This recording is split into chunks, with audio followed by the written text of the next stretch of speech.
in their loss down in Baltimore.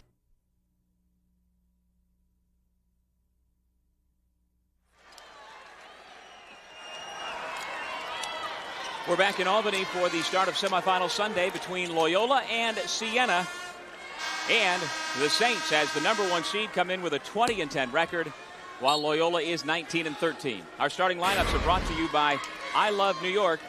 Harvey and Rudolph in the backcourt can be a handful, while Brown, as we said, leads the way with almost 19 points per game. Michael Tuck has been a Siena killer, and Amari Israel is a transfer from Notre Dame and brings a physical presence to the post. Meanwhile, the Saints have Ronald Moore coming off a double-double with points and assists in the quarterfinals. We'll talk much more about Hasbrook, Ubilis, and Franklin as the big three for the Saints. Josh Duell, the other member of the starting lineup. Ed Corbett, Earl Walton, Joe DeMeo are officials for semifinal #1, and we are set for basketball here in Albany. The Saints in their alternate gold uniforms as the higher seeds, and Loyola in their road green. They made the trip up from Baltimore, and they will jump it again, Israel and Ubilis. This time, the Greyhounds win it. Perhaps there, Rob, is why we don't have too many jump balls anymore. The alternate possession. It's a lot easier on the officials and everybody else. This is a game, Doug, that should have some pace. Both these teams like to get up and down and score the basketball. Traveling violation against Michael Tuck. And so a quick turnover on possession #1. Coaching matchup brought to you by Anaconda Sports and The Rock. Jimmy Patsos, one of the more entertaining folks in the building to watch. We will have a camera focused on him throughout the evening. And he is a handful for officials, players, and announcers, but a fun man to watch. And also a terrific coach. What he's done in rebuilding this Loyola program in a short period of time is nothing short of amazing. School record for Division I wins, 19 wins with their win in the quarterfinal. This from a team in a program that won just one game before he got here 4 years ago. Here's Amari Israel posting on Josh Duell. Israel to the right shoulder, turns and hits. And if he can give him some scoring inside, that's a big punch. In the first game down in Baltimore when they won big, he didn't score, but he still had a huge presence with 14 rebounds. And here comes the half-court trap. Now, like you mentioned, the first game in Baltimore was an absolute blowout. Siena couldn't get anything going, and Loyola tied a conference record by making 18 three-point shots. That final score was 85-56. And that's not completely out of character for this Loyola team. They average over 8 made threes per game, so it's a big part of their offense. Hasbrook has it rim out. Israel with the defensive rebound. Well, the other thing they did in both their wins against Siena is they just absolutely manhandled the Saints on the backboards. Out-rebounded them by an average of 15 in those 2 wins. And Michael Tuck was a huge part of both of those wins, but he is now 0 for 2 with a turnover and a missed shot. Alex Franklin gets Siena on the board. And a terrific feed ahead by Ronald Moore, the guy that makes everything go for the Saints. Franklin able to stay with it after the initial block from Israel. Ronald Moore yesterday nearly a triple-double. 11 points, 10 assists, and 7 rebounds. Although no assist on that one because Franklin had to go get his first shot. Ball goes out of bounds to Siena. The head coach for Siena is Fran McCaffrey, year number 3 as the head coach of the Saints, and he too turned around this program, took it over after the Saints had really fallen on hard times. Oh, in 3 short years, they went from 10 seed, dead last, to 1st seed coming into this MAC tournament. And Siena hoping that they get to the NCAA tournament for the first time since 2002. Loyola, meanwhile, has not been to the big dance since 1994, long before any of these players were around. Israel now 2 for 2. And yesterday we saw him miss a bunch of easy shots inside. Couple bunnies. He brings some energy, his size. You wonder why with that big body he doesn't score it more in the post, but off to a quick start. Israel is 6'8", 225, a 5th-year senior who sat out the transfer year and has also endured some injuries throughout his college career. And he's making it tough on Alex Franklin inside. As you mentioned, Notre Dame transfer, and he's got a Big East body. Franklin out-rebounds Tony Lewis, who has come into the ball game.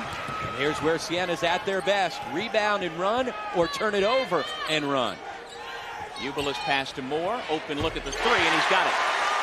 Good ball reversal, and again, even though it's not a fast break layup, it's a quick score after rushing the ball up the floor. At the point for the Greyhounds, Ryan Rudolph. He is the co-rookie of the year in the MAC. And from the point where Rudolph moved into Loyola's starting lineup, the Greyhounds really took off.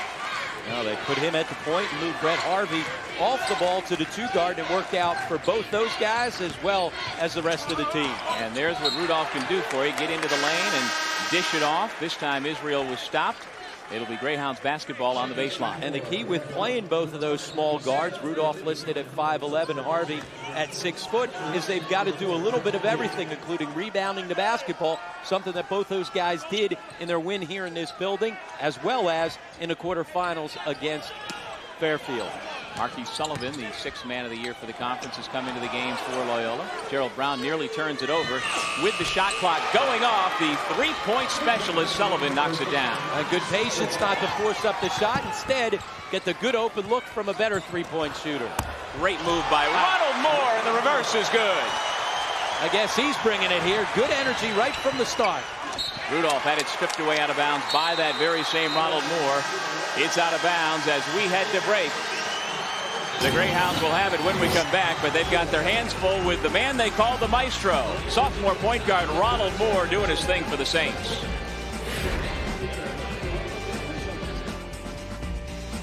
We're back at the Times Union Center in Albany. Early first half between Siena and Loyola. The winner of this goes to the MAC Finals tomorrow night. And we talked about the fact that the Greyhounds have had the upper hand lately in this series, but overall Siena certainly has dominated, winning 31 while losing just 13. Oh, certainly you go back into history, and sometimes, you know, series history 20 years ago has nothing to do with right now, but the fact that Loyola's been able to win the last 4 games and sweep the Siena Saints in each of the last 2 seasons, that has relevance. Siena has beaten every other team in the league this year except Jimmy Patsos Ball Club, so certainly that does have relevance. And every once in a while, you just have a team that you don't match up well against for one reason or the other, and that seems to be the case with Loyola. Although in their matchup here at the Times Union Center during the regular season, Siena was in control seemingly and had the lead until the closing seconds when Little U senior guard Greg Manning came off the bench and hit a 3 to force overtime, and then the Greyhounds pulled it out in OT. So it was a much different story than the game in Baltimore that was over with pretty much right after it started. Shot clock down to 3 once again. Brett Harvey from 20. Can't get it to fall. Ubilis with a rebound. And Siena doing a good job on the defensive backboards early on. Here's Ronald Moore, who just had a spectacular move before the timeout. Nice dish to Franklin, and a chance for, as he and his father call it, the old-fashioned 3-point play. Oh, and his game is a little old-fashioned. You know, he's old school. So many of the bigs nowadays want to go out and knock down threes and play on the perimeter. He's very comfortable and content to sit in the post. And when he does, he clears space, and you see the strength to finish. He was a non-factor in each of the games against Loyola, but when you look inside those 2 games, the first game he was banged up. That's when he was, you know, fighting through the back injury. And in the second game, his minutes were limited because of foul trouble. But he has played big in big games throughout his 2-year career at Siena. Had a big MAC tournament last year when the Saints finished runners-up to Niagara. I'd say 27-11 in the championship game. Yep, and last night's quarterfinal, he also had a huge effort. How about Gerald Brown off the little move and high off the window? Yeah, and the quick release to get it above a defender coming to challenge. And Gerald Brown, before yesterday's quarterfinals, happened to run into a couple of the Siena players in one of the common areas. Ubilis off the mark. And Brown said to them, hey, let's both get a win, and then we'll put on a show. Meaning, I want to go after you guys tomorrow in the semifinals, and that's exactly what we've got. And part of that show is all about pace. These teams are not 2 that like to grind it out. They like to shoot it out. Indeed they do. They're looking to outscore the opponent, not hold the other one down necessarily. Hassan Fofana or Michael Tuck, one of the 2 of them, gave a shove to Hasbrook, and it'll go against number 55, Michael Tuck, and that is his second. And again, that is a huge difference for Jimmy Patsos' club, because Tuck, he had tremendous numbers against Siena. You see the leg grab. in the 2 games against the Saints during the regular season. He was 6 of 8 from beyond the arc. And he played through foul trouble last night and then fouled out with about 4.5 minutes left, and he was able to watch and hang on and hope that his team was able to pull out the win instead of being able to contribute late in the game yesterday. Entry pass knocked away by the Max top thief, Kenny Hasbrook, but then he is called for the foul when trying to retrieve the loose ball. Well, not a good entry pass right here. Not a good idea. Fofana not a guy that's going to score it even if he makes that catch, but Brown able to beat Hasbrook to that loose ball. Foul number 1 on Hasbrook, a first-team All-MAC selection. He and Ubilis, the 2 Siena representatives on the All-Star team. Actually, Alex Franklin finished on the second team, just a bit behind.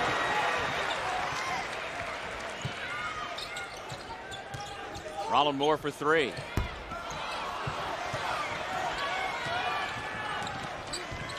Loyola with the basketball. Down 10-9 in this MAC semifinal here at the Times Union Center in Albany. The winner of this moves on to tomorrow night's championship game. This is Doug Sherman along with Rob Kennedy. The Greyhounds in their traveling green uniforms on the road up from Baltimore, Maryland. Here's Marquise Sullivan. And again, the shot clock winding down. Siena's defense is certainly better in this game so far than it was in their 2 regular season meetings. Tuck forcing it up, and he gets it. Well, as you said, they've got good energy on the defensive end, but Loyola's had good patience. They've scored a few at the buzzer of the shot clock. Alex Franklin outrunning Hassan Fofana and the other Loyola defenders, and he draws the foul on a quick feed from Ronald Moore. Well, this is the second time that Loyola's been able to knock a shot down just as the shot clock was about to get to 0-0. This time, Tuck able to step up and knock it down. As you said, he had big games in each of their regular season meetings. He was their leading scorer in a win at home with 23 points and then had a double-double in the win here earlier this year in the Times Union Center. And as you said, Tuck had the big game in the quarterfinal last night with 14 points and 8 rebounds. A vital part of the Greyhounds machine. He also did make 3rd team All-Conference. As you see Josh Duell taking a seat. Also, Kenny Hasbrook has been replaced in the lineup by senior captain Tay Fisher. Corey McGee into the lineup for the first time for Siena as well. Franklin, just like in the quarterfinals, off to a quick start, Rob, with 7 of Siena's 12 points. As we said, they've got to use their size, their bigs, to bang on him. The problem is he's outrun them up the floor. In transition, he's gotten a couple quick scores in the post. Israel was given the ball in the backcourt and then deserted, so he has to burn a timeout. We saw Israel handle the basketball a lot yesterday against the full court pressure from Fairfield, especially late in the game. While Jimmy Patsos discusses strategy, we can tell you about, well, tickets still available for tomorrow night's championship game of the Citizens Bank MAC title tournament game here at the Times Union Center in Albany. To buy tickets, call 1-800-30-EVENT or go to MACsports.com for more information. In our second semifinal, it'll be Rider, which shared the conference championship with Siena, taking on the Marist Red Foxes.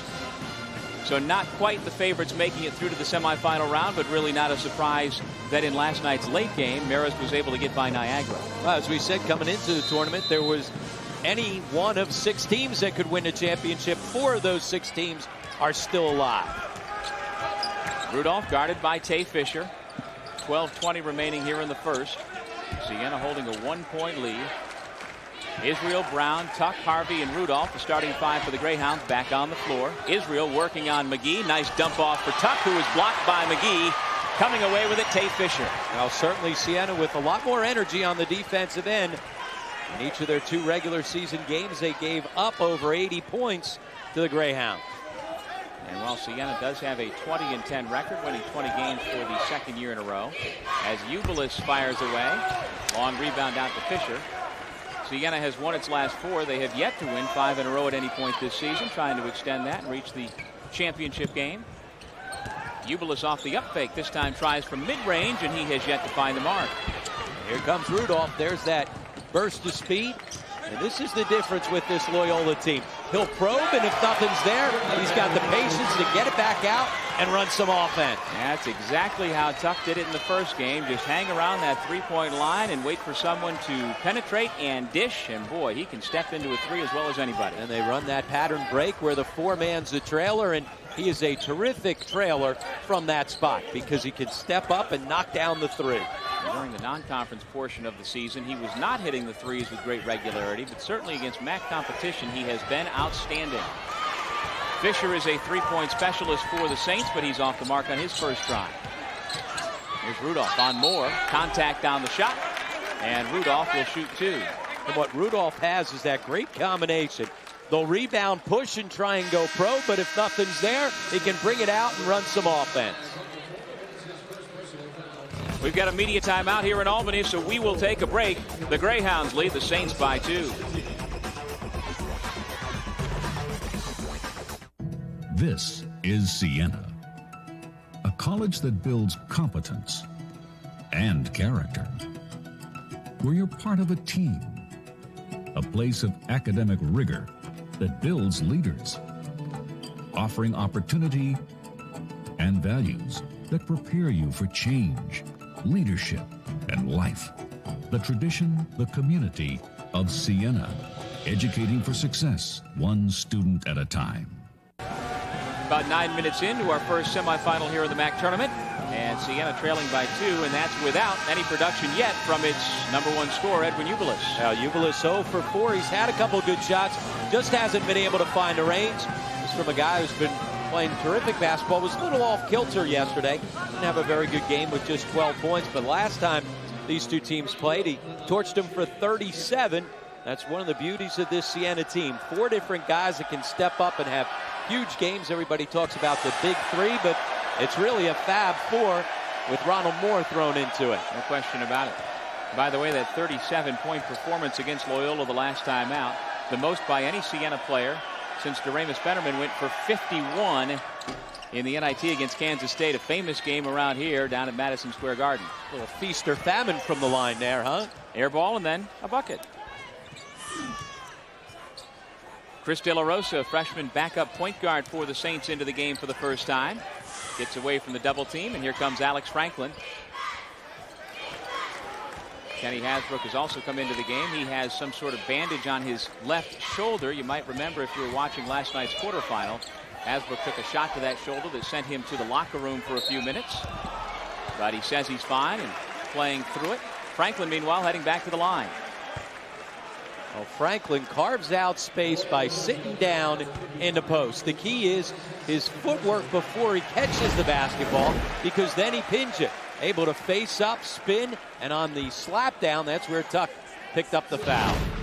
And now they are saying that was Tuck's second foul. So we'll see if Jimmy Patsos makes a decision on resting his fifth-year senior. They took a gamble yesterday in the second half. It paid off for a while, and then Tuck missed an easy bunny in the lane and came over the back to try and get the putback as he fouled out with a little over 4.5 minutes left. Yet his teammates were able to pick him up and allow him another opportunity to play here today. Now, Tuck was last year's conference sixth man of the year. This year he's been a rock in the starting lineup, and actually he has flip-flopped even though they play different positions. Marquis Sullivan was a steady force last year as a sophomore in the starting lineup, but the sharp-shooting guard has come off the bench this year, gladly done it, and embraced it and wound up being recognized by the league, and he's this year's sixth man of the year. Here is Tuck working on Franklin, creates the contact. The crowd wanted an offensive foul. There was no call, and Tuck gets the easy layup. He's now up to 7. That's one way to clear space in a post. Lower your shoulder. De La Rosa's entry pass stopped on the way to the post.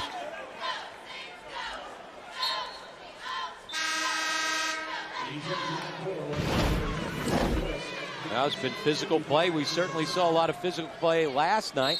Tuck as he turns, and Franklin a bit of a flop even though there was contact. He's stronger than that. You got to hit him harder than that to really get him to go down. No question. De La Rosa's pass knocked away. The Greyhounds able to get control.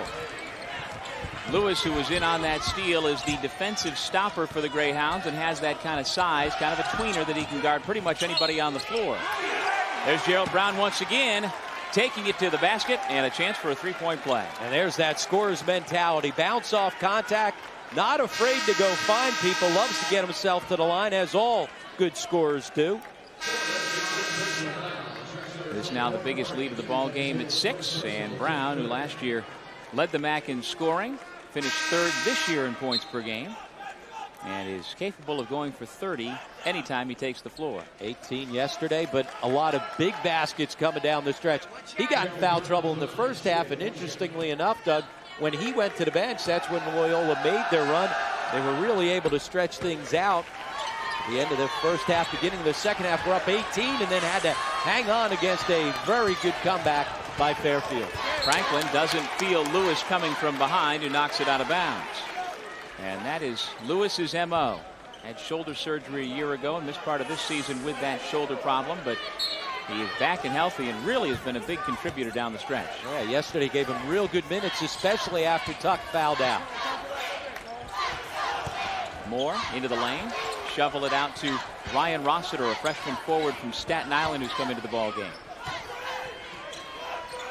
So Fran McCaffrey's used his bench, gotten a number of different guys a little run. Ronald Moore off the dribble, a little strong. Israel back in the ball game and back to controlling the defensive glass. I tell you what, he is controlling the defensive glass, carving out space, using his athleticism. Here's Brown with Ubilis drawing the assignment into the double team. Once again, Brown flings it up. This time Franklin plucks it out of the air, and here come the Saints trying to run. Hasbrook back to Ubilis. Strong drive to the left hand. Silky smooth layup for Edwin Ubilis. And he is so silky smooth. The athletic ability to quickness, and then the size at 6'7" to go finish at or above the rim. Marquis Sullivan being hounded by Kenny Hasbrook, who led the league in steals this year. And if not for a guy named Jason Thompson, quite likely would have been Defensive Player of the Year this season. Israel again doing good things on both ends. He'll go to the line to shoot 2 after the foul against Rossiter. And he usually doesn't get as many touches as he's gotten so far here in the first 12 minutes. But he's been able to carve out space, and because he scored it the first 2 times, this is the first time that Fran McCaffrey's team ran a double at him.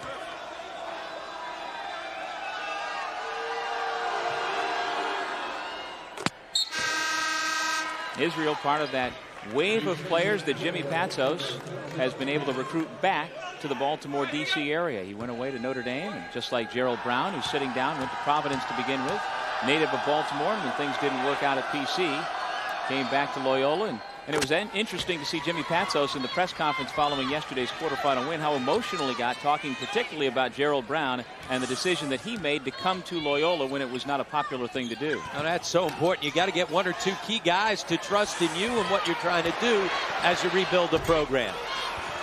Israel begging Rossiter to take that shot. He does and misses. And I think Jimmy Patsos was off the floor higher than anybody else going for that rebound. He is animated on the sideline. Rudolph guarded by Moore. 20 seconds on the shot clock. 7:35 to go first half. Nice look from Harvey to Israel. Misfires on the left-handed shot. And then the rebounding foul against Rossiter. That's number 2 on the reserve freshman forward as we head to break. 7:31 remaining first half in our first MAC semifinal. Jimmy Patsos on a triple team. His Greyhounds by 7.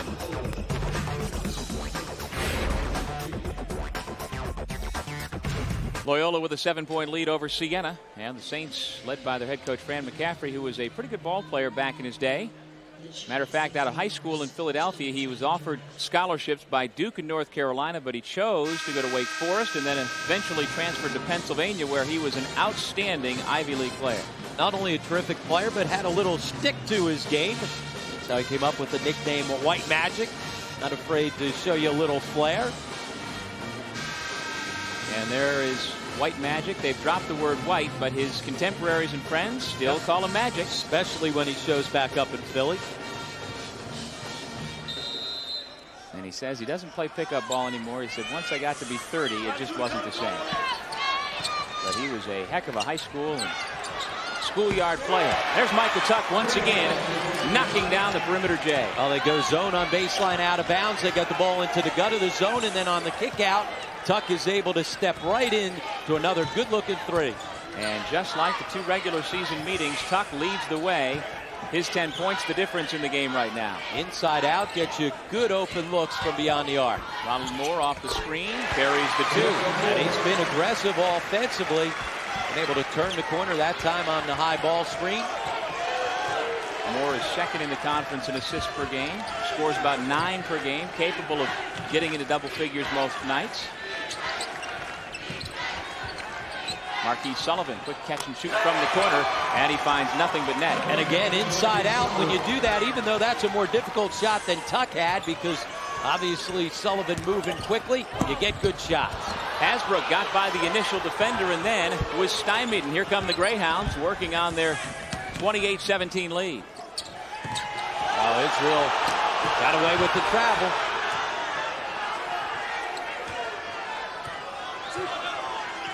And now Gerald Brown, the 5th-year senior out of Baltimore, sets up the offense once again. Backdoor lob, and Israel couldn't connect, but he gets it back and lays it in. I was just trying to pad the stats right there. Missed the alley-oop, but stayed with it long enough to go get it and finish on the second try. 13-point Loyola lead. Could it be a carbon copy of the regular season matchup in Baltimore? Well, if you talk about the game Michael Tuck is having so far, it has been. Well, they got a couple threes on some inside out, and also able to score it inside. It's one of the reasons why Tuck is a tough matchup for most teams. His size, being able to shoot over top of defenders as they close out. And once again, off to a good start in double figures here already. Tuck with 10 points, Israel with 8, and they have kind of been the Twin Towers inside for Loyola, really making it tough on Siena's big players. Fran McCaffrey calls his trio of centers his big 3, but between Corey McGee, Josh Duell, and Ryan Rossiter, they have been completely outplayed by those 2 guys. Oh, we said they had to play big. That was one of the keys coming in, and their bigs have played extremely well. Israel's been an offensive plug, and there's Tuck involved once again with Israel. And the jump ball, Siena will keep possession, but the Saints, other than maybe Ronald Moore, seem to kind of just be going through the motions at this point. Well, they've got to get Ubliss, who was in a bit of a funk yesterday. Never got himself on track. Picked up a foul that we thought was a technical foul as he and Crawford got into it coming up the floor. And once he sat down at that point, never really got himself into the flow offensively. Hasn't been in the flow here tonight either. And Ubliss scored 12 points in that quarterfinal yesterday. The average is 17.5 per game. That's 4th best in the league, and so clearly Siena could use some more points out of him. And now Loyola back into the zone. Duell from the corner for 3. Long rebound, Ubliss, and a foul. That's just the 6th team foul against the Greyhounds, so Siena will have it on the baseline. And out of the zone, one of the things you got to make sure you do is go find a body to pin. There's Jason Thompson looking on. He'll be playing in our next semifinal game. Big question is whether or not his brother Ryan, who went down and was taken to the hospital last night with what seemed to be a concussion, as to whether or not he'll be able to play. Well, we did see Ryan earlier. He is in the building in a shirt and tie. Blocking foul, and Alex Franklin will go back to the free throw line. That's why you can't turn it over against this Siena team. As we said at the start, top 10 in the country in steals. And when they take the basketball away, they're able to quickly transition to the other end. And that's where they're at their best. Ooh, tell you what, terrific defensive position right there by Amari Israel. This time the call goes in favor of Franklin, and he takes advantage on the first free throw.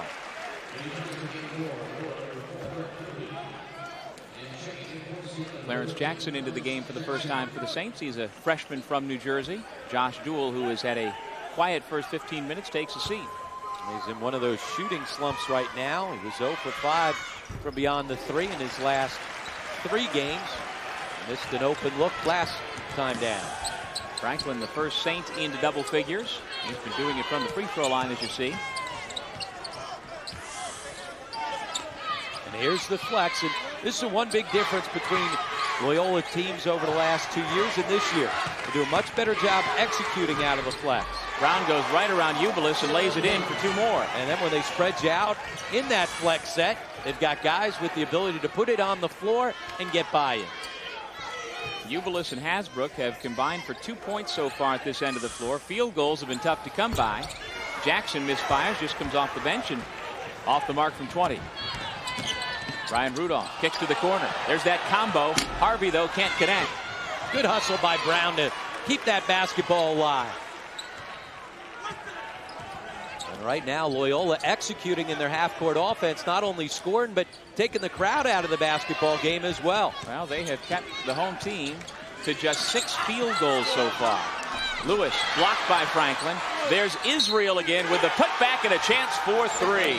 Well, they are playing big. Nobody playing bigger than Amari Israel. After missing all those layups inside last night, he's made good on just about all of his attempts tonight. Here's Brown as they get him spread out of the flex, able to knife in. Good body control to get by the defense. And here's this shovel by Harvey. Got away with one, would have been better off scoring it. Instead, it's the big guy, Israel, able to go up and fight right through the contact. Hasbrook called for his second foul, and Israel with the three-point play. He's now got 11. So he and Tuck both in double figures already, and we still have over 4 minutes to play in this first half. It was the guards yesterday that scored it. It's the bigs today that are getting it done for Loyola. Duel off the bounce, gives to Franklin for the reverse. Well, Franklin finished that one, not quite like the behind the back we saw from Josh Duel yesterday. But nice feed there by Duel, and certainly Franklin, the guy that's keeping him in the ball game. Now the crowd trying to be a part of it, urge him on. Well, based on their recent history over the last 2 years, Rob, does there come a point in time where Siena starts to think, you know, we just don't have the matchups against these guys? You would hope not. You would hope your team has confidence, but when they bank in threes, now maybe it starts creeping in. Rudolph banks in the 3. Moore will go to the line. Foul called against Brian Rudolph, who at the other end just had the bank open. We'll take a break. Rudolph, despite the contact, able to use the window to perfection.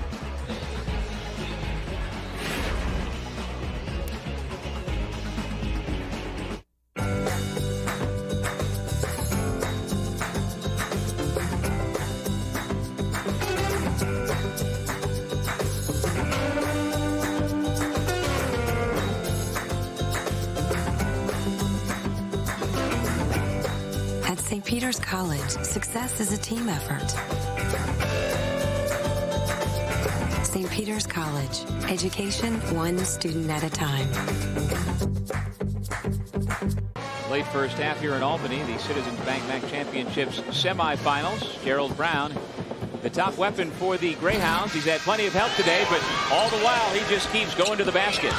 Well, when you spread them out and get good spacing out of your half-court sets, you open up driving lanes. It's certainly Brown, a guy that's not afraid to go find contact and finish. And as you get spread, he's got the ability to go by it. Bothered earlier in the season by a knee injury. Seems to have a little bit more bounce to his step here tonight and doing a lot of little things as well, not just scoring the basketball. He's got 2 assists, a couple hustle plays to keep the basketball alive.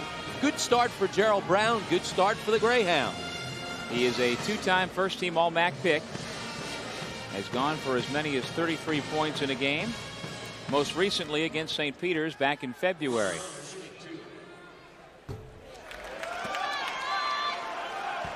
Get your tickets now for the MAC Baseball Championships in Trenton, New Jersey, May 22nd through the 24th at Waterfront Park. You can buy tickets by calling 609-394-3300, or you can get more information by going online at macsports.com. So continues to be the dynamic duo of Ronald Moore and Alex Franklin, and not the Fab Four. Those two guys, much like they did against Manhattan, playing terrific basketball, but nothing basically out of Ubilis and Hasbrook. Big rebound by Tony Lewis, the 6'2 freshman from Fredericksburg, Virginia. And Loyola continues to dominate the glass. They've got a 6-rebound advantage already. Under 3 minutes remaining first half. Tuck on the bench with his 2 fouls, but he has done plenty of damage already. Rudolph misses the runner. Israel, another rebound. Knocked away from behind by Duell, and here comes Moore on the break. Off for Franklin, knocked out of bounds. No, saved, and somehow Moore's got it. Well, the quickness of Moore to track down the loose ball. But Ubilis got to get involved. And that's one way to do it. A chance for 3 for Edwin Ubilis. Well, that was just a defensive lapse, as all of a sudden it looked like Israel got confused and went off of Ubilis, and he came wide open on the baseline.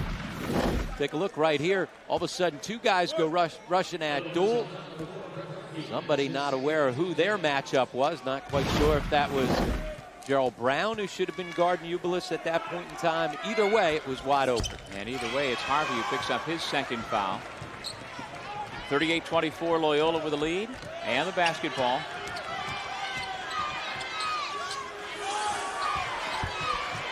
Near steal, Sullivan has to come to meet the pass. He's got Hasbrook all over him, and a timeout called from the Loyola bench. Jimmy Patsos trying to avoid the turnover, and so he'll talk it over.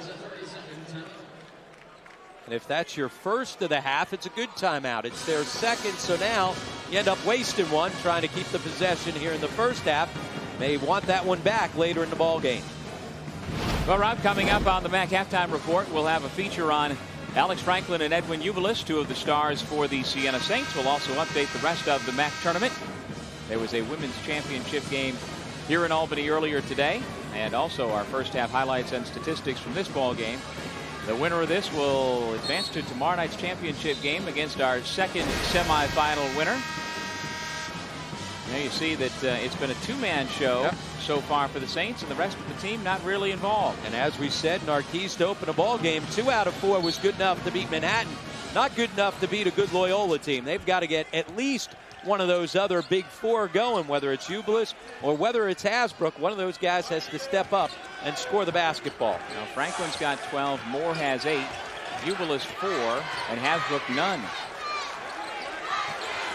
2 minutes to go here in the half. Shot clock at 1, and so Brett Harvey has to shoot an air ball. So a bad set for Loyola, and just like that, Tony Lewis will come back into the ball game. And it was a wasted timeout. It was going to be a turnover if he didn't take it. Instead, ended up being a turnover anyway. Sullivan, who struggled last night, struggling a little bit here tonight. Yeah, Sullivan had just 1 3-point bucket in last night's quarterfinal. He's got a couple of those so far here today, but there are other parts of his game that are making Coach Patsos unhappy at the moment. Duell driving on Brown, looking to pass. Alex Franklin gathers and gets the roll. Able to score it inside. Franklin continues to keep him in the ball game. How do some guys, even though he's, quote, only 6'5", how are they able to be so effective on the post? Well, it's clearing space. That's the first thing he does. He's got terrific footwork to get himself in a good post-up position.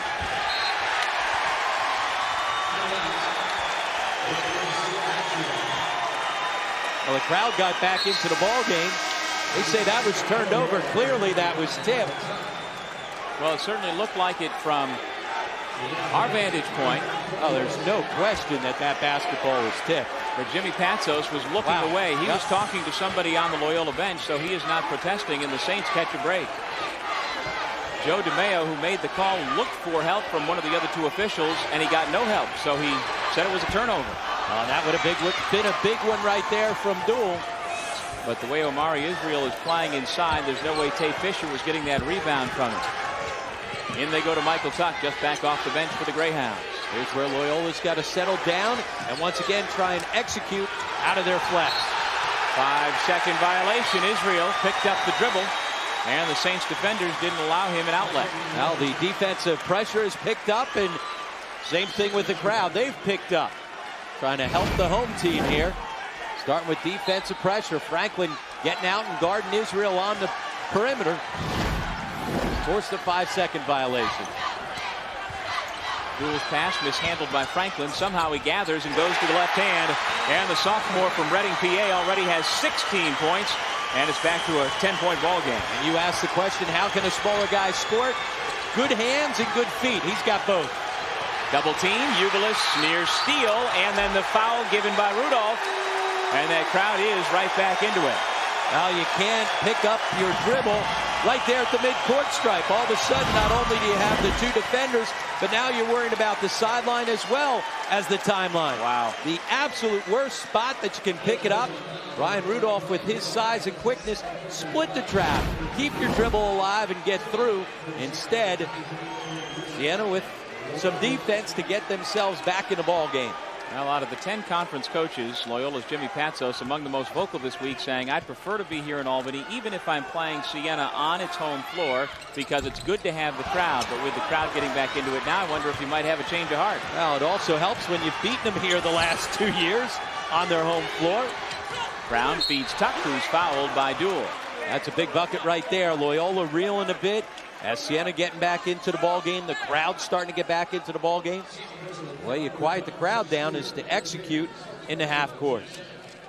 There's Fran McCaffrey, one point guard to another. Ronald Moore has been very open about saying, anything my coach tells me, because he was a terrific point guard in his day, I will listen to and try to put into my game. And at times, Ronald Moore underappreciated, but not underappreciated by his head coach. So Michael Tuck having another big game against the Saints at the line. He's already into double figures, and he's also nearing 1,000 career points. He now has 992.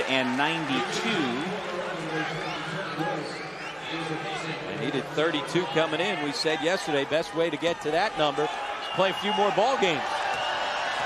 Gerald Brown, also a 1,000-point scorer, onto the bench. They take him out to protect him so he doesn't pick up a foul. There would have been a sub for Tuck, except he missed the foul shot. Empty trip for the Greyhounds, and the Saints with 6 seconds left in the half, trying to capitalize. Moore picks his way through the defense and gives it away. Israel, with a second to go, gives it a heave, and he couldn't get it to go. Well, they went 1-3-1 on that last possession, trying to mix it up. It worked as they were able to force the turnover. Israel with a double-double already. He and Tuck. Talk about a two-headed monster inside in the paint. Those two guys have been the big story and a big reason why Loyola's up double figures. Our score, Loyola 38, Siena 28. We'll be back to the Times Union Center in Albany with the MAC halftime report right after this.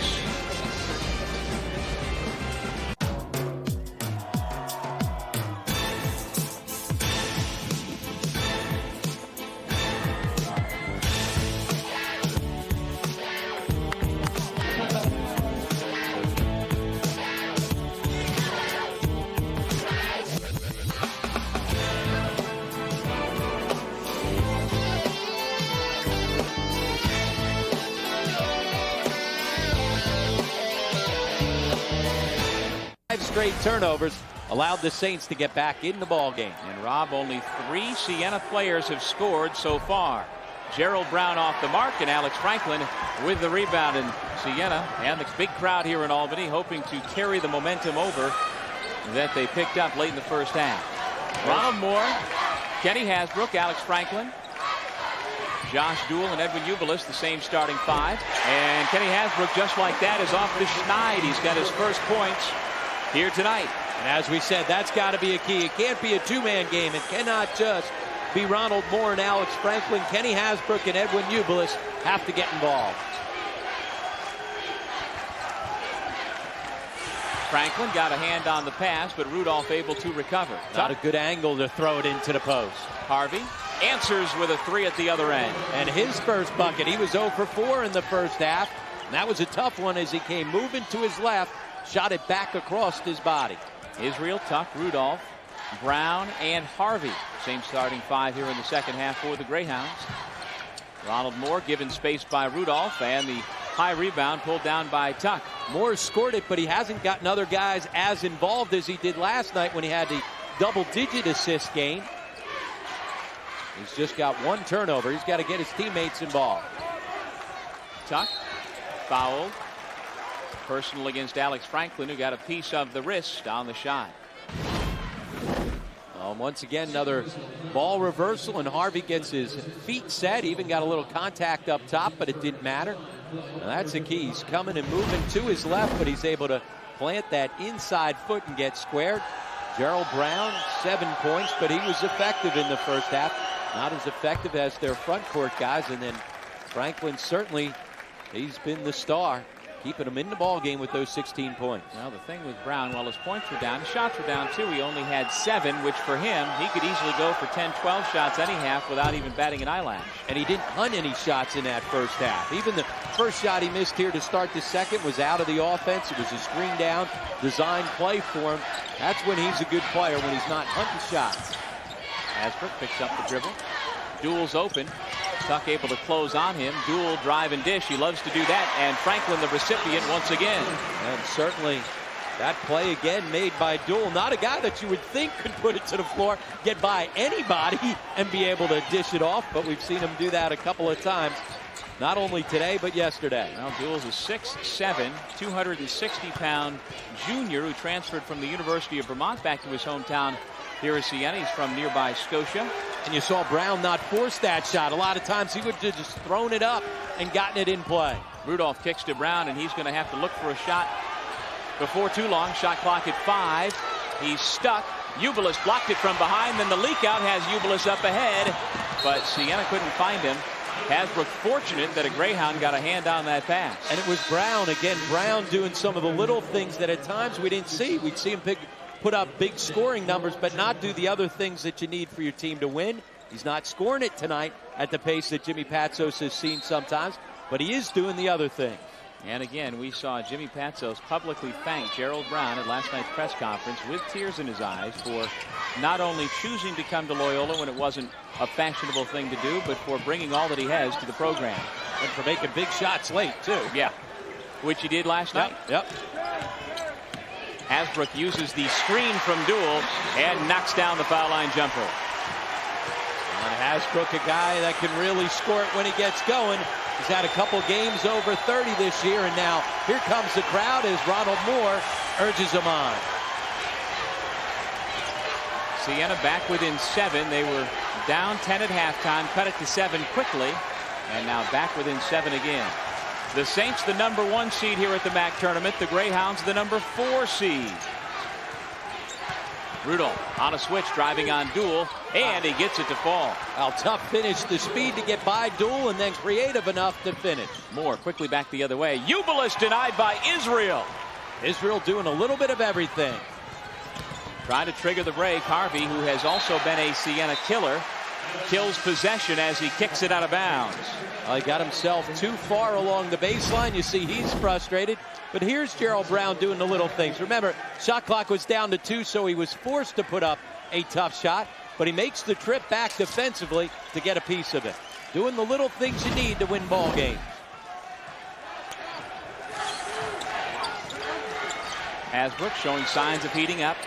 Can't knock down a third in a row. Duel and Brown are after the rebound, and they say that Gerald Brown, the first team all-league guard, was the last to touch.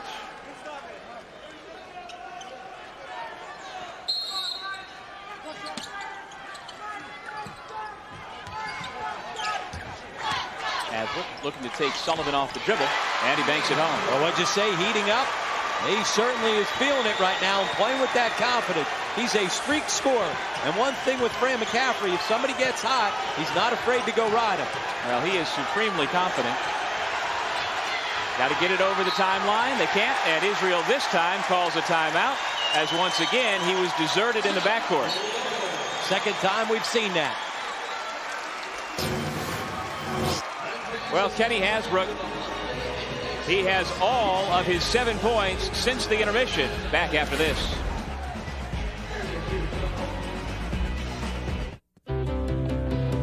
On the shores of the Hudson River and on the forefront of technology is where you'll find Marist College. For more than 60 years, Marist professors, students, and alumni have been making an impact beyond the classroom, shaping the future and respecting the past. Through our partnerships, internships, and initiatives with some of the nation's leading companies, Marist College prepares students for a full and successful life filled with opportunity. And it all begins here at Marist College. Back in Albany with Siena having cut the lead to 7. Loyola trying to earn its way into tomorrow night's MAC championship game. And if you don't have your tickets yet, you can still do that by coming down to the Times Union Center box office or by calling 1-800-30-EVENT, or you can go to MacSports.com for more information. We are here at the Times Union Center. The 2008 home of the Metro Atlantic Athletic Conference Tournament.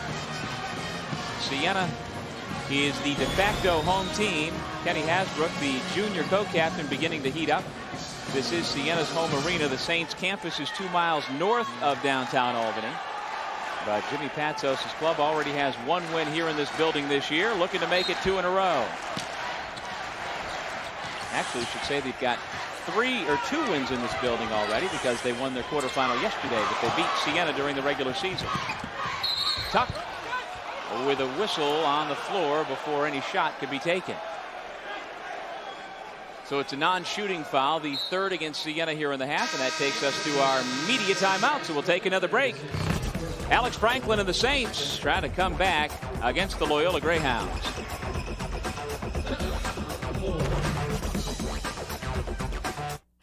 Welcome back to Albany. Loyola hanging on to a 7-point lead. Let's take you inside the play as Siena tries to get themselves back in the ball game. Drive and kick.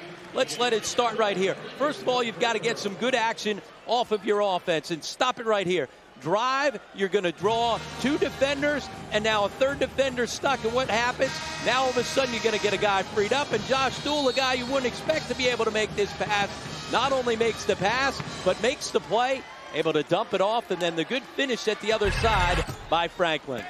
And as we get back to live action, Gerald Brown misfires, and so Siena trying to keep the momentum going here in the early stages of the second half. The Saints made it to the title game a year ago and fell short to Niagara, trying to get it done here this year. Hasbrook on the screen and roll to Franklin, and an offensive foul called against the Saints forward. A good execution once again in their half court. They're getting good action. That time, nice pick and roll, but it's taken away by the Charge. Foul number 3 on Alex Franklin, who has been the man for Siena with 18 points so far tonight. And remember, that's one of the reasons why it was slowed down the last time these two teams met. His minutes were limited to 18. Last time they met here in this building in that Loyola win. So Tay Fisher into the ball game. Brown misses the runner. Hasbrook, who has really been much more assertive at both ends, looking to go coast to coast, and he is bumped by Harvey. That teardrop, such a tough shot. That's why you got to put it on the backboard, give yourself a chance. By missing it, you allow Siena to get out and run. Well, Harvey has been a Siena killer, averaging in his career 14 points per game against the Saints, but he has just picked up his 3rd foul. And except for the 1-3, he's been very quiet after a big game last night. Edwin Ubelis, first team all-conference. Nice defense by Israel. Moore, no good. Duell, Tuck, and it's Tuck who's called for the foul. And that's his 3rd foul, so foul starting to mount up for some important players on both sides. It was Tuck and Israel who were the catalysts as Loyola opened up a 38-21 lead in the first half, but then the Greyhounds had 5 straight turnovers late in the half, and Siena continues to crawl ever closer. Well, that's better off. No contact right there. Just let the ball go out of Tuck. That's sometimes playing to the crowd right there. Crowd starting to get themselves involved. With all the banging that's going on inside, you got to let that one go. So Rob, each team's leading scorers in this ball game on the bench with 3 fouls each. You see Duell able to step up into the gut of the zone defense. Good ball fake. Fofana recovered nicely to make it a tough shot by Hasbrook, and the Greyhounds able to maintain the 7-point lead.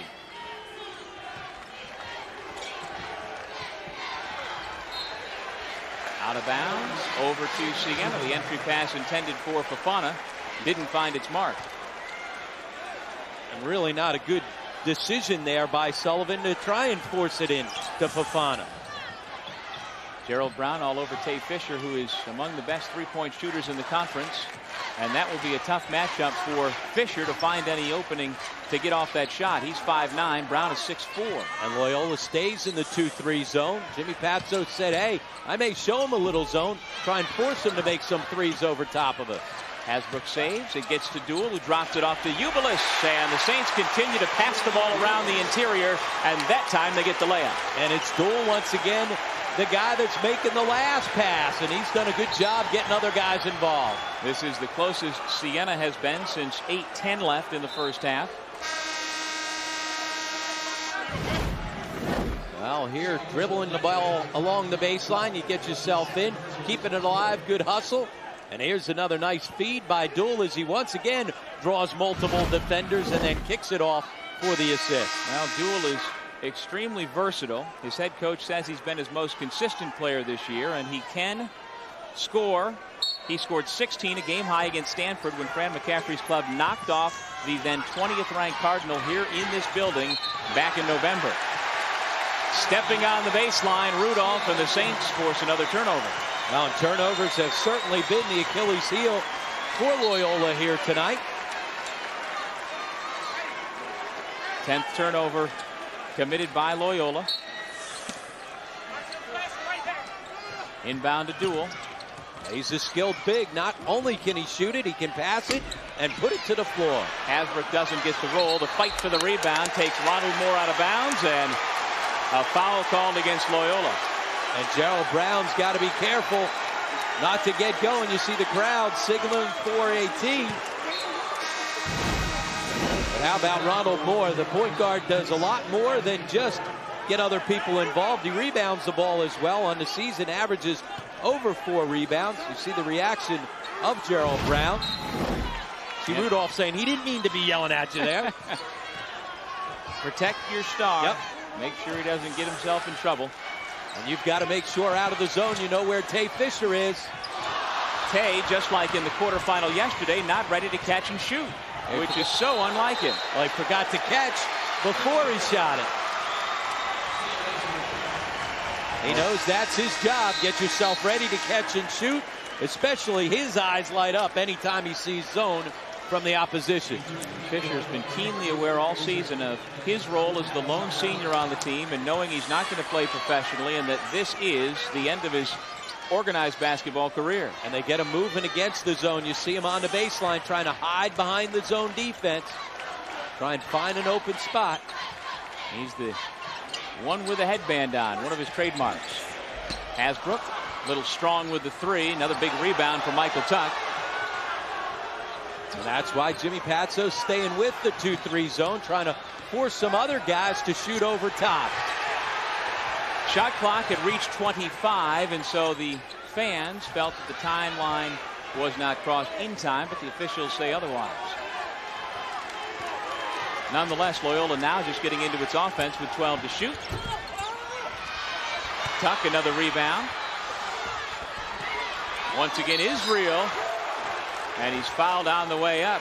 Well, it's the 2 bigs once again inside, doing a great job in tandem. Israel and Tuck. Israel kept the basketball alive to start with. You're going to see right here Israel's hand come in, keeps it alive, allows Tuck to corral it. He misses it, but his teammate inside, those 2 bigs, have certainly been too much to handle so far tonight for Siena. That's the first foul on Ubilis and the 5th against Siena.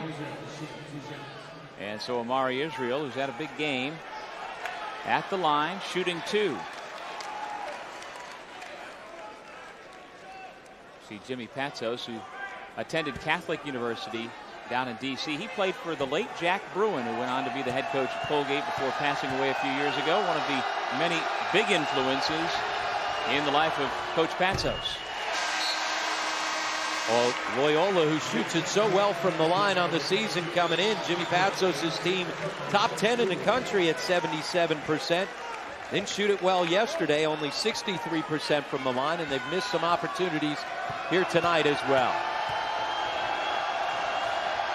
Israel, a 6'8" senior from Rockville, Maryland. 1 out of 2 from the stripe.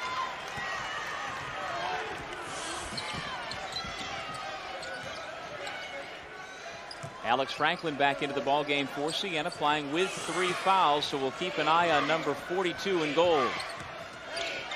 Here's Tay Fisher with the open look. Little strong. Ubilis gets the offensive rebound, and the Saints can reset. And you've got to be aggressive offensively on the boards against the zone. Franklin with a chance for the old-fashioned 3-point play. And Franklin's jumping in, trying to go find the contact. Israel was backing off, but credit Franklin for making sure that he went, leaned in, and found the contact. More interior passing. This time, nice bounce by Ubilis to get inside. And there he is. Franklin leaning in, using his off shoulder to be able to shield the defense, and find the contact. Nice article in this morning's local paper about Alex Franklin and the role that his father played in teaching him how to take that contact and still be able to finish. Ubilis turns it back over, taking the extra step. Well, certainly Hasbrook's the guy that stepped it up here in this second half, even though Ubilis has been spinning his wheels all game long, just has not been able to get into a good rhythm offensively. And again, you mentioned it, that it seemed like at the point where he was called for that foul and taken out of the game late in the first half in yesterday's quarterfinal, he has kind of been going through the motions. We've seen him have 2 bad travels. And at the other end, here comes Gerald Brown. He just never quits. Well, Loyola said one of the keys, anytime they saw pressure, they were going to try and attack. Make them pay for it at the back end. Franklin's the trailer. Lots of contact. Rudolph and Hasbrook go after it, but it's the Greyhounds with it. And here comes the lightning quick point guard, 3-on-1. Sullivan with the pull-up, and he hits. And that's a layup for him. Terrific job by the point guard, getting the basketball, coming up with the rebound. And Rudolph, once he secures the rebound, he's thinking about one thing: rush it up the floor. Rebound, rush, and then if nothing, reset. Very quickly, the lead back up to 8. And watch Rudolph go from end line to end line under control. Now, under control, going by everybody. And as we said, that's a layup for Marquise Sullivan. Gets himself an open 15-footer. He's got a great stroke. But certainly it's Rudolph that makes the play. And it starts by rebounding the basketball. We're here in Albany, New York at the Times Union Center. Semifinal number 1 between Loyola and Siena. Doug Sherman, Rod Kennedy with you. And we'll be here for the nightcap as well. Hope you can stick around for that.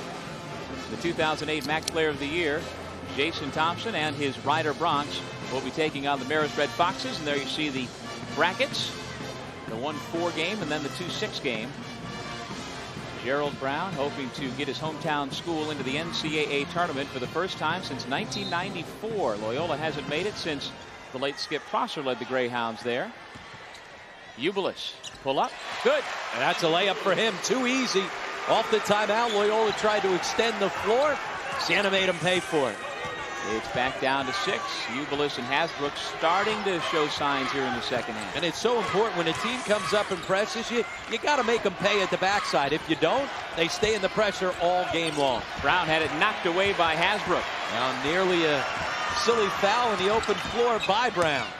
Ubilis rejected by Israel, but a foul on the way up for 4 against the point guard Rudolph. By the way, Brett Harvey has checked back into the ball game. He's playing with the foul trouble for Loyola. And we'll take a break. Edwin Ubilis and the Saints back within 6 here at the Times Union Center in Albany.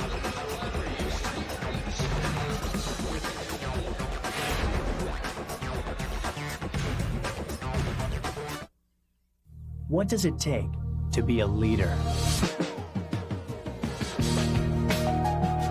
A strong foundation to understand the challenges of our world.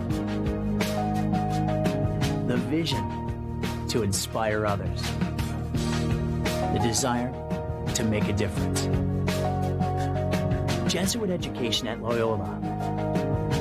Preparing tomorrow's leaders today.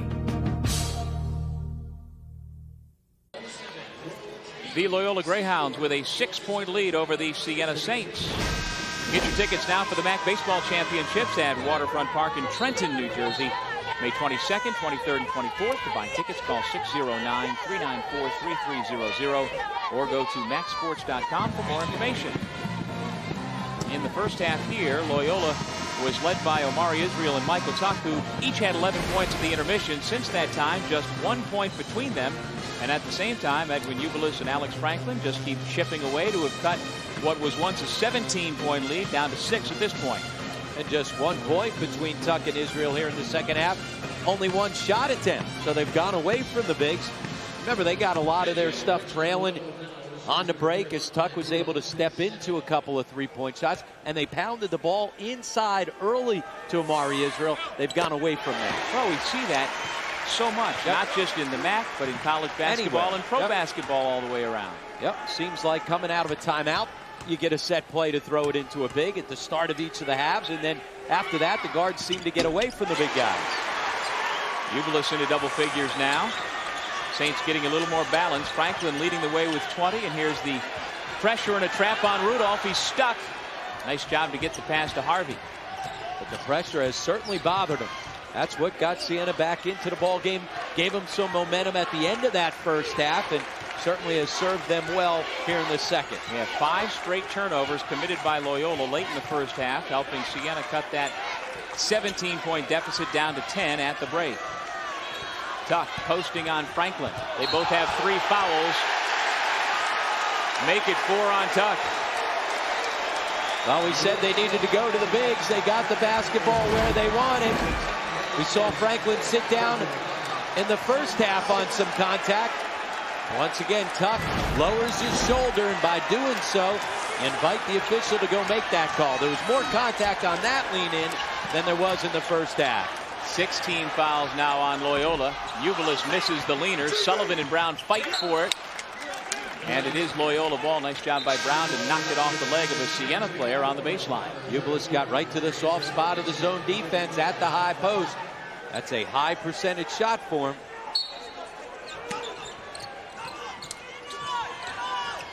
Baseball pass Gerald Brown. Ubilis giving chase, and he smartly lets Brown just lay it in. And Brown able to pin him on his back to make sure that Ubilis couldn't come and block it. Brown now with 11, and now it's Siena with the turnover, allowing Loyola to come back the other way. Marquise Sullivan, good post defense to poke it away. And boy, they have really put some ball pressure on Harvey. Nice pass, great catch, and you see Brown able to pin him on his back so that Ubilis can't use his athletic ability and his leaping ability to go get a block. And Brown seems to have a little bit of a hitch in his giddy up at the moment. Again, he has had his knee drained a couple of times this year. And we have seen him in the games we've done of Loyola go down on more than one occasion with that knee. Late in the game yesterday, Loyola was able to execute very well out of their half-court set. Boy, a lot of pressure on Harvey. Tay Fisher has become a defensive pest every time that Harvey touches the basketball. But we saw him execute late in the game when they needed to out of their half-court set. They're going to have to do that here again tonight. Here's that ball pressure. Tay Fisher's been all over him. Harvey tried to step over him. See Tay Fisher saying, hey, says he jumped over me. Does he have a case? Now the guy with the ball should have the right of way. He did impede his progress, even though he was stepping over top of him. So Fisher out with the 2 quick fouls, and Harvey at the line. He's a terrific foul shooter at 84%, second best in the MAC. You gotta like that coming down the stretch of a ball game when you can convert from the foul line the way the Greyhounds have all season long. In their win here, 25 out of 27 from the line in the win earlier in the regular season in this building. Well, that'll usually get it done. Chris De La Rosa has replaced Tay Fisher in the Siena lineup. Hasbrook trying to lead the team by himself. Ball screen freed him up for just a little bit. And he's a guy, when he gets it going and he's in a groove, doesn't need a whole lot of daylight. Well, Hasbrook and Ubilis at halftime had combined for 2 points. Now they have combined for 20, each with 10 after Hasbrook's three-pointer. Well, as we said, it couldn't just be 2 guys. They need the rest of the Fab Four, so the other 2 of that tandem have stepped up here in the second half. And with Tuck on the bench with 4 fouls, Siena has a relatively small lineup with their 2 point guards out there and no center on the floor. Sullivan, catch and shoot, and the most prolific 3-point shooter in school history knocks it down. And he's able to knock it down because of the unselfish play of Brown. Getting himself in, drawing the defense, and then kicking it to the open teammate. Ubilis off the nice dish from Franklin. And Franklin stepping to the short corner against the zone defense. Perfect execution to get a good one. Getting some offense going on both sides. Crowd begging for an over and back violation. But both feet as well as the basketball have to come into the front court. So many times you hear crowds all of a sudden getting into it, but all 3 have to come into the front court. Sullivan trying to make it 2 in a row, can't do it. Israel with another big rebound for the Greyhounds. And that's how he can bail his team out. Go get it on the offensive glass. He's got 13 rebounds. Remember, in the previous game this year between these 2 teams, he didn't score, but he was in double-figure rebounds as well to help the Greyhounds get the win. Yeah, that was a career-high 14. He may set another career high. Brown trying to post him. And now Gerald Brown's got to get back in it. He looks winded. He needs a sub. Hasbrook along the baseline. Lots of contact again.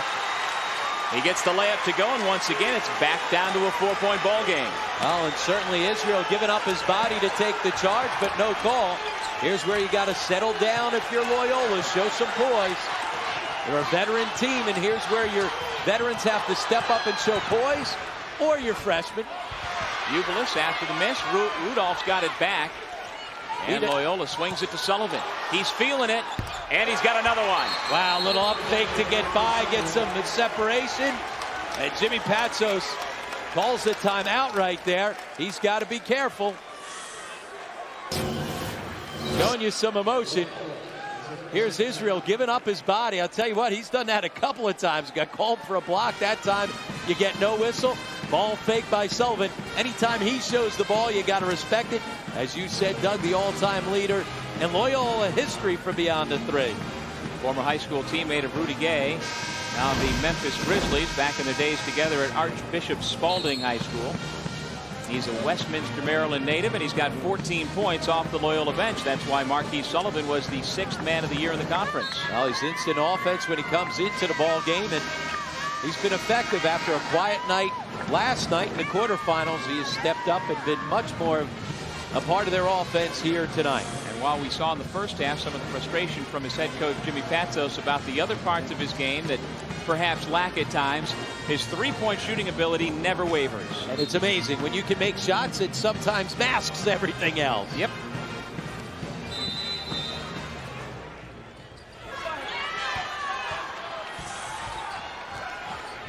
De La Rosa at the point. 5'9" freshman out of Washington Heights, out of All Hallows High School. And with him in the game, you can slide behind that high ball screen. Nice job by Israel to get a piece of that Franklin shot on the way up. He has been really active. Brown, Doug, looks like he's been limping around here the last couple of minutes.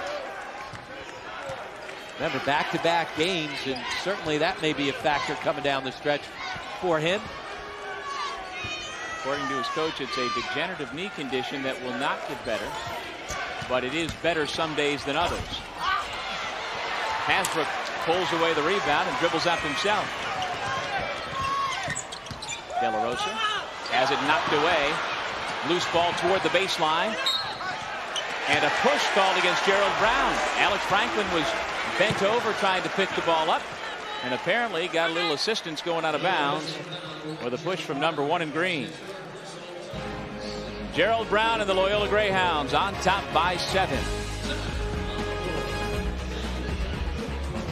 The biggest halftime deficit Siena has overcome to win a ball game this year. 6 points against Ryder, trying to come back from 10 down here in this one. Kenny Hasbrook doing what he can to get that done. Well, he was scoreless in the first half and had just 3 shot attempts, being much more aggressive here in this second half. He's got 10 shot attempts in the second half, has made good on half of those. Again, he's a guy that can score in streaks, and when he gets going on a roll, his coach isn't afraid to ride with him. The same thing with his teammates. They know when he gets hot, put the ball in his hands, let him make plays. Kenny Hasbrook is on pace to become the 3rd all-time leading scorer in Siena history, and Robbie's got a shot to be a 2,000-point scorer, which is really saying something.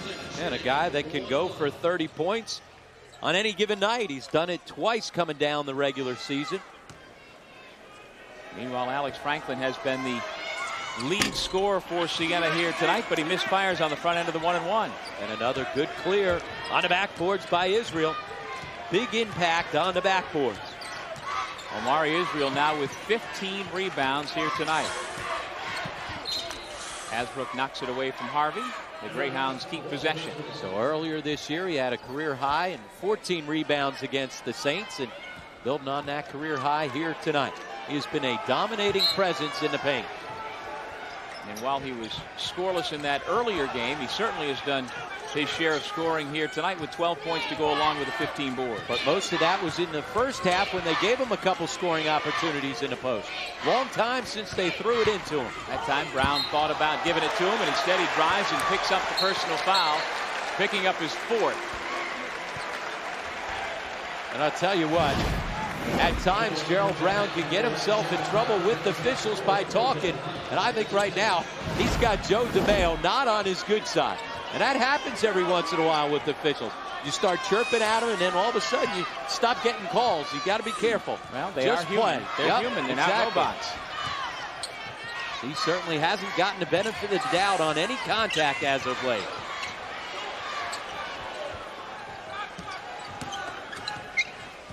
Moore, tough shot. Another rebound for Omari Israel, and I don't see anybody slapping that ball away from him right about now. It's his once he's got it right now. Ronald Moore's got to get a better shot than that on the last possession. Brown double team. Hasbrook almost gets the steal. Instead, Israel, with that big body, stands his ground and keeps the ball. And that's the thing, the quickness to go track it down, and then once he gets there first, you're bouncing off him. Well, you talked about yesterday how Kenny Hasbrook likes to play free safety. Very nearly had the interception there. Franklin with the rebound. Just over 5 minutes remaining here in the second half. Siena has cut the lead on 2 occasions to 4 here in the second half. Hasbrook for 3. He rattles it home, and it's a 4-point game once again. And right, the big guy. He's the guy that's got to go and put the basketball in his hands. Harvey was guarding him. He got screened off by his own man. Tuck bounced into him, and that allowed Hasbrook the open look. Hasbrook averages 15.5 per game. He is at that point right now. And Marquise Sullivan on the bench as Gerald Brown getting the minutes in crunch time. Brown spun into the double team that he didn't know was coming, and Duell is called for the blocking foul. He's going to put pressure on the officials because he's going to put his head down and he's going to get into the lane. On the spin right here. And Duell that time gets called for the block. That one looked more like a charge than the one that was called the other way just before. The block charge always the most difficult call in basketball, and he'll make you make that decision a bunch of times by lowering his shoulder and getting himself to the line. Second foul on Duell. And while Gerald Brown was on the ring holding the ball, his coach Jimmy Patsos was saying something to him. Gerald was just standing there and waiting, and I'd love to know what Coach Patsos was saying to him. If it was constructive or basketball related or what it might have been about. It could be anything. It could be about whether they're going to have the post-game meal. It could be anything. Brown with a couple of big free throws, up to 13 points now. 61-55, the lead back to 6. And Fran McCaffrey calling out a play. And one thing, as we said, Fran McCaffrey not afraid to go ride the guy who's hot. Look for the basketball in Hasbrook's hands. Here is Hasbrook. And he draws the foul. Sullivan with a tough defensive assignment. Made the point yesterday. He was a longtime assistant at Notre Dame for John McLeod, who's got all that NBA experience. And that's what the NBA does. If a guy gets hot, you put the ball in his hands, put it in Hasbrook's hands, and run a high ball screen at him. Doesn't accept it that time. Instead, able to beat him along the baseline. McCaffrey spent 11 years as an assistant coach at Notre Dame, and then was the head coach at UNC Greensboro from 99 to 05 before being hired by Siena. 0 for 2 by Hasbrook. And it's Siena basketball. For all the rebounding that Loyola's done all game long, they don't block out on that missed foul shot. And Josh Duell once again giving up his body, and somehow the Saints got possession. Baseline out of bounds. Loyola in the zone. Got to find Hasbrook. He's been hot from the perimeter. Duell can hit the 3. Can't do it there, though. Back out to Moore from 14. He's got it. Oh, a couple offensive rebounding opportunities, keeping that possession alive and keeping the Saints alive. Again, the lead is cut to 4. Here's this full court pressure. It's bothered Loyola. It's bothered Harvey.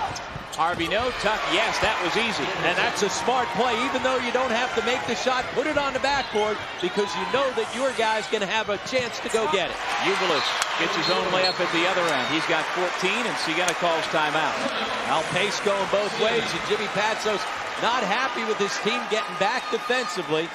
Miss or make, you know that you've got to be careful. Here comes Harvey again. He doesn't have to make this shot. He's just got to get it up on the backboard. That's a pass right there as Tuck's able to go get it. Smart play. But then you see jogging back defensively. And the one thing about this Siena Saints team, miss or make, they try and rush the ball up the floor anytime they can. Tuck and Jimmy Patsos going at it, little chest bump, and there's a little give and take with Jimmy Patsos. He doesn't just give it, he'll take it every once in a while. He loves the fact that Tuck will come back at him every now and again. Looked like they were going at it for a sec. And now they calm down and get back to business. Put the jacket back on. Wants to make sure he's got his blazer on for the post-game interviews. Let's get back to the MAC championship game. Appeared just once in '94. As you said, Doug, beat Manhattan in the final to advance to the NCAA tournament. Skip Prosser in his one and only year here at Loyola. Longtime assistant coach at the University of Maryland, Jimmy Patsos. In his 4th season as head coach of the Baltimore School. His Greyhounds with the basketball. 3:35 left in the second half. Israel's inbound pass comes to Tuck. And he was the inbounder yesterday and had a couple big plays, breaking the pressure against Fairfield. Doing it again here tonight. One of those little things in a game. Sullivan, Brown, Israel, Tuck, and Harvey on the floor for the Greyhounds. Remember, next dead ball will have a media timeout. Rudolph, dangerous pass. Harvey able to get it. 7 seconds to shoot. Gotta hurry. Rudolph with the fade off the mark. Franklin hands to Moore. Surprise, Gerald Brown passed up what was a pretty good look from 3. Hasbrook can't get another one. Ubilis tips it out, hoping his teammate was nearby, but Rudolph was the man who was there. And a couple of the Greyhounds running out of gas. Not Rudolph, though. Now, smart play there to bring it back out. Tell you what, Gerald Brown is winded and out of gas. Same thing for Amari Israel. They can't wait to get to this media timeout. This is Brown, guarded by Ubilis. Tuck calling for the ball. Rudolph instead goes back to Harvey. Knocked away by Hasbrook, and here come the Saints again. Ubilis with Franklin. Gives it to his fellow sophomore, and it's knocked out of bounds. Siena will have it when we come back. And there's the one Greyhound running like a Greyhound. Amari Israel checking out that leg in the pileup. We'll take a break and come back to the Times Union Center for the MAC semifinals. Fairfield University is among the nation's top-ranked Jesuit universities and a valuable resource to the region. Graduating students who are well prepared to make meaningful and lasting contributions to the greater community. Students of all ages choose Fairfield University for its convenient location, flexible schedules, and its dynamic learning environment anchored in the time-honored values of a Jesuit education. Discover the treasure that is Fairfield University. What are you looking for in a college? Cutting-edge academic programs, a faculty that's second to none, great recreational opportunities and residence halls? How about a college that will provide you with the education you need to become a leader in your profession and in your community? If that's what you're looking for in a college, you'll find it at Canisius. To learn more about Canisius College, call 1-800-843-1517 or visit us on the web at canisius.edu. Canisius College, where leaders are made. Back in Albany, our first MAC semifinal, and only during tournament time do you ask players to play back-to-back games. And sometimes that can be a problem. We've noticed before this last time out that Gerald Brown was out of gas. Was he able to get enough energy in reserve during that timeout to close out the final 2:17? Hasbrook catch and shoot off the window and in. Great execution coming out of the timeout, dictating where the basketball's going. Hasbrook's going to be the guy with the ball in his hands coming down the stretch. And all 17 of those points in the second half. Siena was down by as many as 17, and there, not another turnover. It certainly looked like it could have been, but Loyola keeps possession. Not how you diagram attacking the full court pressure. We saw great execution on the baseline out of bounds. Loyola got away with one. 1:45 left in regulation. Tuck picked up the dribble, kicks it back out to Israel, who does step on the center stripe. He took his eye off the pass for a moment, and it cost him. Tuck got himself too deep on the lane right now. Jimmy Patsos' team turning the basketball over and getting stuck. Here's that great execution off the baseline, out of bounds. Hasbrook coming off the screen, getting himself over. You see right there. All three. That wild sequence there, but here now you've got to execute in the half court. Loyola goes zone. You got to find the soft spot. You also got to know where Kenny Hasbrook is. Can't give up a three. Remember, you've got a 2-point lead. Ronald Moore, sophomore point guard, gives to Hasbrook, who's had the hot hand, and he can't tie, but the tip-in does the job with Alex Franklin. Even though he missed the shot, Hasbrook draws a couple of defenders. That allows the lane to the offensive board. Tied at 63 with a minute to go. The survivor goes to the MAC finals tomorrow night. And here's where Rudolph, even though he's your freshman, he's the guy that's got to make a play. Duel gambled for the steal, leaving Brown open. And he got lucky. Brown missed the wide open look. And those are the big shots he's made consistently over the last 2 years for Loyola. So now if you're Siena, who are you looking for? Well, Kenny Hasbrook's going to be the guy to make a play. Made a play last time. He might draw defense and kick it, but the ball's got to be in his hands. The crowd here in Albany on its feet. And again, Loyola stay in zone again. Cross court back to Hasbrook with 6 to shoot. He's got Israel on him. Drop it off Duel.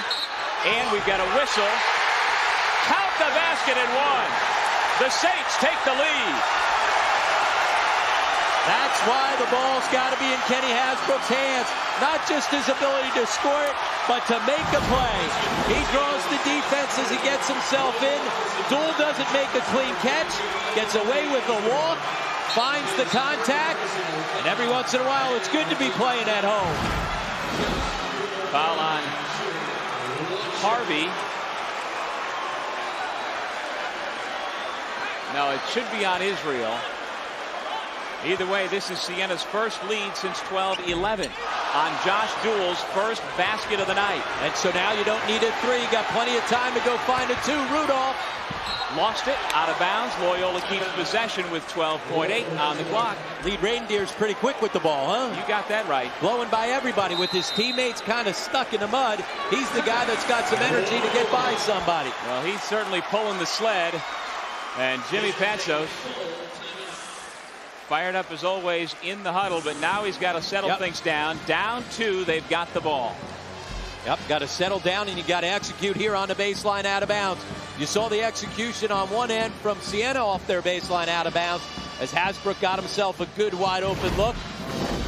And there's Siena's last basket. Again, look at that terrific bounce pass. As we said, Duel doesn't come up with the clean catch, but he's able to finish it off the board.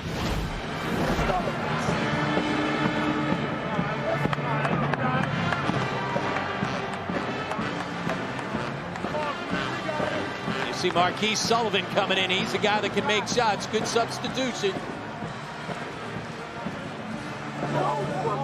Sullivan on the night has been a very good three-point shooter. 4 out of 6.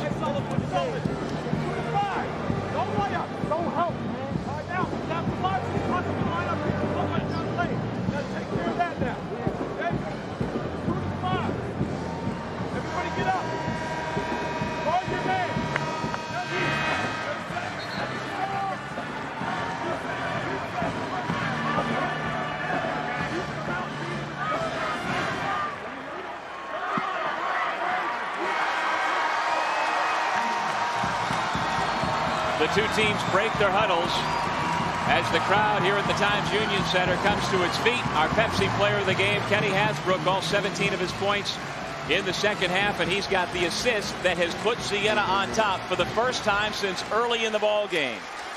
Now, as we said, Marquise Sullivan was subbed in on that timeout, a guy that can make shots from the perimeter. You got to make sure that you fight through screens. Rudolph the inbound man with Brown, Tuck, Harvey, and Sullivan. Here is Sullivan with Duel on him, trying to draw the foul. He almost gets it to go, but the rebound pulled down by Franklin. Tuck commits the foul. He's gone, and Franklin will go to the other end to shoot 2 free throws. And Sullivan panicked a little bit there. Still plenty of time. No need to throw that up. And he almost got bailed out. He almost got bailed out by making the shot. It's one thing if you've got Jewell completely off his feet and he's coming right at you. He was sliding by trying to lean in.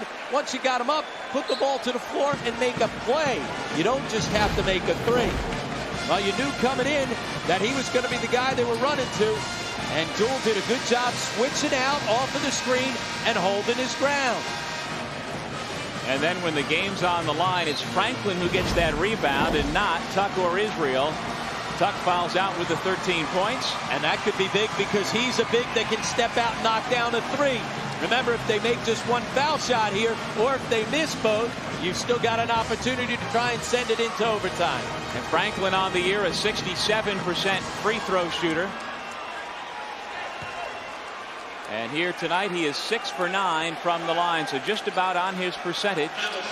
There's Hassan Fofana, one of the seniors, facing the potential end of the college career.